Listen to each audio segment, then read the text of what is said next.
Dear friend नमस्कार। आज हम बात करेंगे स्ट्रक्चर ऑफ स्पर्म की या शुक्राणु की संरचना के बारे में। तो शुक्राणु की संरचना का हम इन डेप्थ अध्ययन करेंगे। तो आप हमारे साथ वीडियो में लास्ट तक बने रहेगा। शुक्राणु की संरचना से संबंधित कोई भी डाउट आपके मन में नहीं रह जाएगा। चलिए सबसे पहले हम बात करते हैं शुक्राणु के कुछ महत्वपूर्ण पॉइंट के बारे में। तो शुक्राणु को सबसे पहले ल्यूएनहॉक नामक वैज्ञानिक ने देखा था। बात करें शुक्राणु के आकार की, तो शुक्राणु का आकार 0.05 मिलीमीटर होता है और शुक्राणु जो है 1 मिनट में तकरीबन 4 मिलीमीटर गति करता है। शुक्राणु एक बार स्खलित होने के बाद इसका जो जीवन काल होता है वो 24 घंटे होता है। एक स्वस्थ मनुष्य के बारे में बात करें तो एक स्वस्थ मनुष्य एक बार में जो वीर्य स्खलित करता है वो 200 से 300 मिलियन शुक्राणु का स्खलन तकरीबन एक बार में करता है और एक शुक्राणु को बनने में तकरीबन 72 दिन का समय लगता है।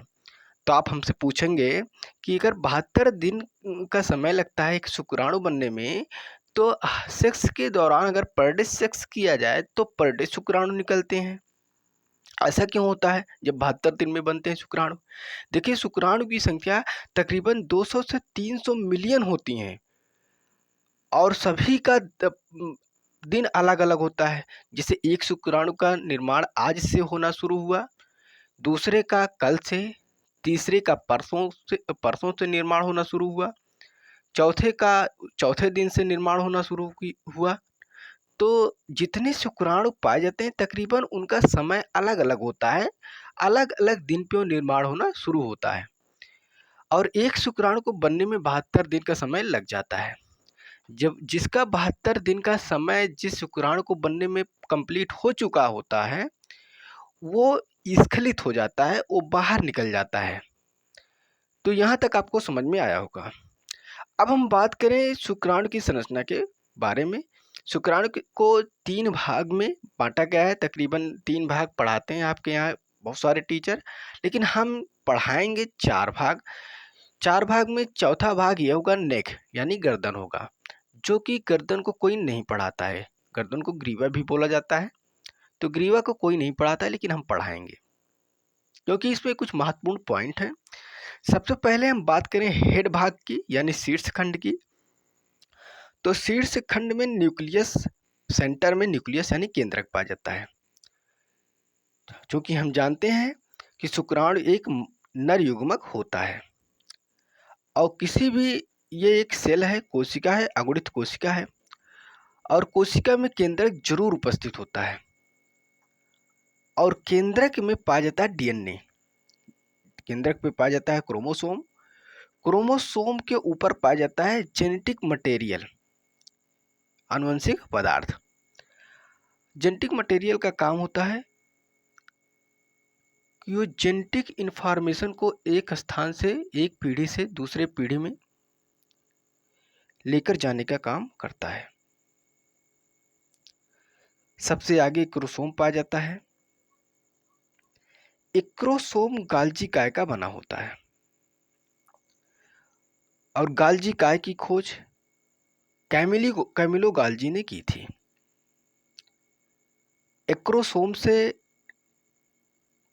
कुछ एंजाइम सेक्रीट होते हैं जिनका नाम है हाइलुरोनिडेज और एक्रोसिन, जो मादा युग्मक अंडाणु के आवरण को घोलने का काम करता है। यहाँ से 2 एंजाइम निकलते हैं जिसका नाम है हाइलुरोनिडेज और एक्रोसिन एंजाइम, जो मादा युग्मक के यानी कि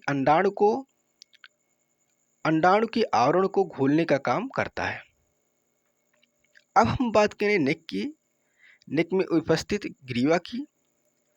ग्रीवा में एक पेयर सेंट्रियोल यानी तारक काय पाया जाता है और तारक काय सब आगे वाले तारक काय का नाम होता है समीपस्थ तारक केंद्र, प्रोक्सिमल सेंट्रियोल, और जो पीछे वाला तारक काय पाया जाता है इसको बोला जाता है डिस्टल सेंट्रियोल यानी दूरस्थ तारक केंद्र।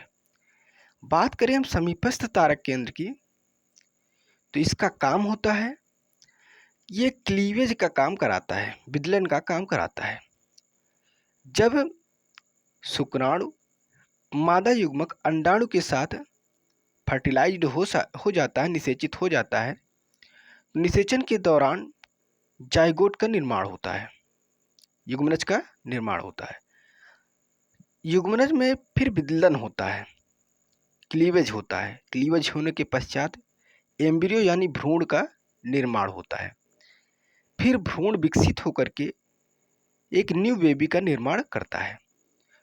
तो जाइगोट में विदलन होता है, तो विदलन करवाने का काम कौन करता है? तो प्रॉक्सिमल सेंट्रियोल या समीपस्थ तारक केंद्र करता है। अब हम बात करें दूसरे तारक केंद्र की, जिसको बोला था डिस्टल सेंट्रियोल, दूरस्थ तारक केंद्र। इसका काम होता है एक्सियल फिलामेंट का निर्माण करना, अक्षीय तंतु का निर्माण करना। ये बीच में जो आपको तंतु दिख रहा है, फिलामेंट दिख रहा है, यह है एक्सियल फिलामेंट, जो लास्ट में इंड तक यानी पुच्छ वाले भाग तक एक्सियल फिलामेंट गया है। तो जो डिस्टल सेंट्रियोल है, दूरस्थ तारक केंद्र है, इसका काम होता है अक्षीय तंतु का निर्माण करना। अब हम बात करें मिडल पीस की, मध्यखंड की, तो मध्यखंड में पाया जाता है माइटोकॉन्ड्रिया। माइटोकॉन्ड्रिया सर्पिलाकार में स्थित होते हैं। माइटोकॉन्ड्रिया मध्यखंड में सर्पिलाकार में स्थित होते हैं। और माइटोकॉन्ड्रिया को power house of the cell कहा जाता है, या कोशिका को पावर देने का काम, ऊर्जा देने का काम करता है। यह शुक्राणु को यहाँ पर ऊर्जा देता है, जिससे शुक्राणु आगे की तरफ मूव कर सके। अब हम बात करें लास्ट जिसे बोला जाता है पुच्छ यानी टेल। टेल का काम होता है वेव को उत्पन्न करना, तरंग को उत्पन्न करना, जिससे शुक्राणु जो है वो आगे की तरफ मूवमेंट कर सके और पीछे की तरफ ये ना आए। ये होता है टेल का काम, पुच्छ का काम। आशा है कि शुक्राणु की संरचना आपको बढ़िया से समझ में आया होगा। अब हम बात करें इसके महत्वपूर्ण पॉइंट की, और इसके एक एक भाग की बात करेंगे, और एक दिन में कितने शुक्राणु बनते हैं ये भी हम आपसे बात करेंगे। तो चलिए हम सबसे पहले बात करें इसकी महत्वपूर्ण पॉइंट की। तो मानव के वृषण में बनने वाली अगुणित कोशिका नर युग्मक को शुक्राणु कहते हैं, स्पर्म कहते हैं। अब मानव शुक्राणु को सबसे पहले ल्यूएनहॉक ने देखा था। मानव शुक्राणु को सबसे पहले एक महान वैज्ञानिक थे ल्यूएनहॉक, जिन्होंने देखा था। मानव शुक्राणु का आकार तकरीबन 0.05 मिलीमीटर होता है। मानव शुक्राणु प्रति मिनट अगर 1 मिनट में 4 मिलीमीटर गति करता है। स्खलन के बाद मानव शुक्राणु का जीवन काल जो होता है, लाइफ स्पैन होता है, वो 24 आवर्स यानी 24 घंटे होता है। एक स्वस्थ मनुष्य एक बार में तकरीबन 200 से 300 मिलियन शुक्राणु का स्खलन करता है। मानव शुक्राणु बनने में तकरीबन 72 दिन का समय लगता है। मानव शुक्राणु एक इलांगेटेड दीर्घीकृत संरचना होती है, जिसे मुख्यतः 4 भागों में बांटा गया है।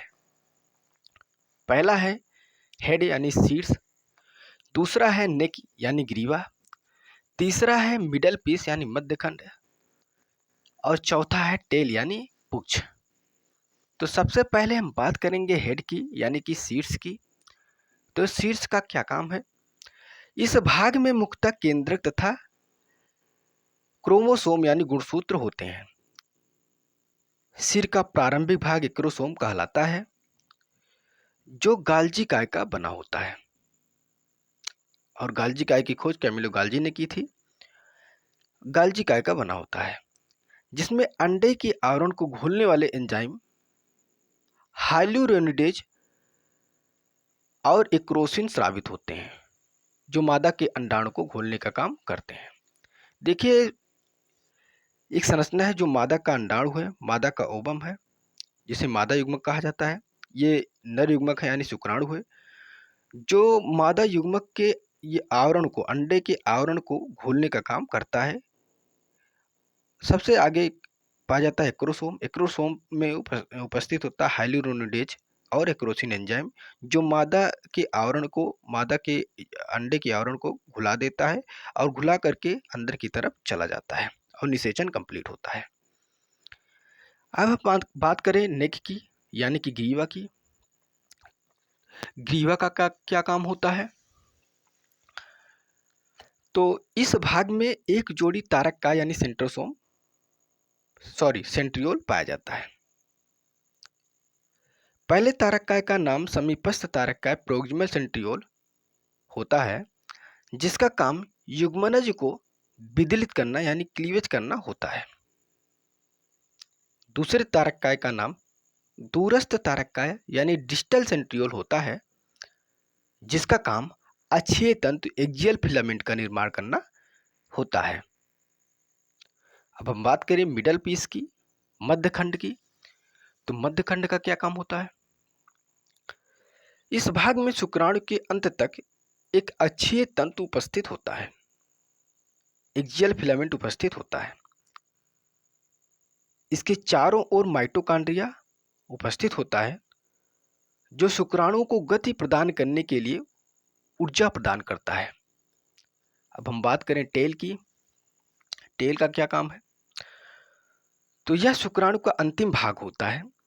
यह एक लंबी धागेनुमा संरचना होती है, जो शुक्राणु को गति करने के लिए सहायक होती हैं। अब हम बात करें महत्वपूर्ण पॉइंट की, एक दिन में कितने शुक्राणु बनते हैं? तकरीबन एक दिन में कितने शुक्राणु बनते हैं, ये हम बात करें। बहुत सारे स्टूडेंट पूछते हैं, तो आज हम उनके डाउट को क्लियर करने वाले हैं। एक स्वस्थ व्यक्ति के शरीर में हर सेकेंड, प्रति सेकेंड की मैं बात करूं तो 1500 शुक्राणु बनते हैं। एक स्वस्थ व्यक्ति में के शरीर में हर सेकेंड 1500 शुक्राणु बनते हैं, 1500 स्पर्म बनते हैं। और एक दिन में हम जानते हैं कि 24 घंटे होते हैं। एक दिन में तकरीबन 24 घंटे होते हैं। 24 घंटे में 86,400 सेकेंड होते हैं। 24 घंटे में 86,400 सेकेंड होते हैं। अगर एक सेकेंड में 1500 शुक्राणु बन रहा है तो 86,400 को 1500 से गुणा कर देते हैं।